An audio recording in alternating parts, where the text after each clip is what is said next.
Y hablando del Banco Mundial, vamos a revisar el fuerte recorte a los pronósticos de crecimiento esperado para la región este año a 0,9%.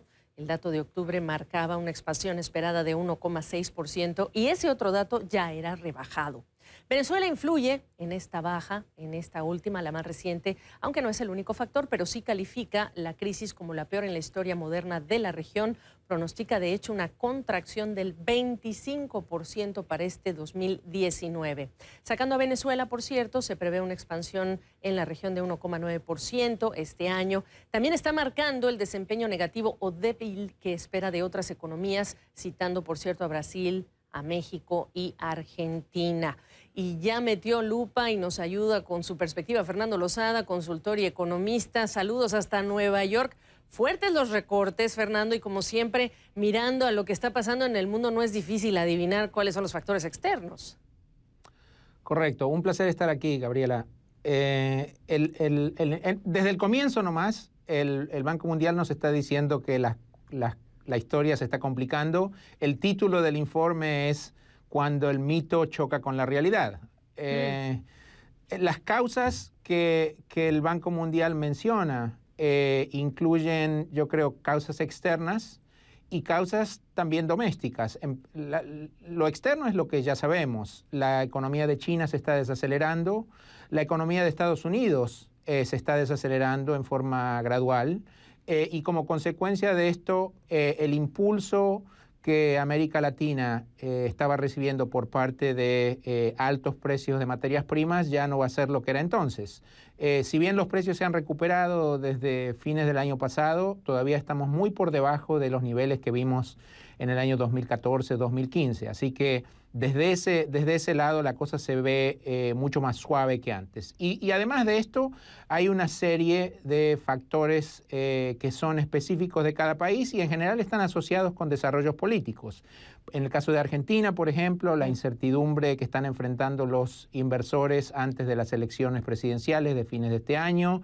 En el caso de Brasil, incertidumbre acerca de la aprobación de la reforma previsional. Sí. Y en el caso de México también dudas acerca de cuál va a ser el rumbo que en términos de política económica va a tomar el nuevo gobierno. Pues déjame quedarme entonces en el caso de México. Aquí te digo, le apuestas a lo que apuesta el presidente, que va a crecer más de lo que incluso dice su propio Banco Central. Es interesante que en el informe del Banco Mundial, después de Venezuela, México es el que ha sufrido el recorte más grande, porque en el informe anterior de octubre del año pasado tenían 2.3, en este momento tienen 1.7. Como tú sabes, el presidente López Obrador ha desafiado a todas estas proyecciones del sector privado y a las de su propio gobierno, a las de Banco de México y la Secretaría de Hacienda, pero yo creo que lo que esto está mostrando, el consenso de las proyecciones privadas, están sugiriendo que el mercado y los analistas y los organismos multilaterales están previendo o comenzando a prever que la inversión y sobre todo el componente privado de la inversión va a ser débil y eso le va a restar impulso al crecimiento. Y lo que está por detrás de esto lo sabemos bien. Son incertidumbres generadas por algunos de los anuncios del nuevo gobierno, la cancelación del aeropuerto de Texcoco, la cancelación de las subastas en el sector energético, y algunos otros anuncios más recientes del presidente, así como también dudas acerca de cuál va a ser el rumbo que va a tomar la negociación con Estados Unidos y cuánto tiempo va a llevarnos a aprobar el nuevo acuerdo de libre comercio. Claro, se entendería que Centroamérica estaría creciendo, bueno, más el punto brillante, digamos, de este informe en relación con el ciclo económico de los Estados Unidos, por supuesto, ¿no? ¿Y qué me dices de Venezuela antes de hablar de el factor social, lo que se esperaría?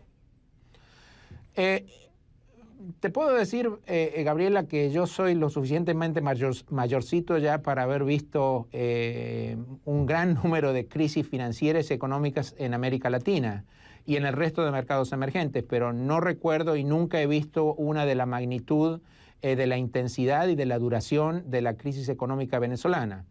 el número que está proyectando el Banco Mundial de una contracción del 25% para este año en el PIB, lo que sugiere es una crisis sistémica como nunca se ha visto en la historia de América Latina.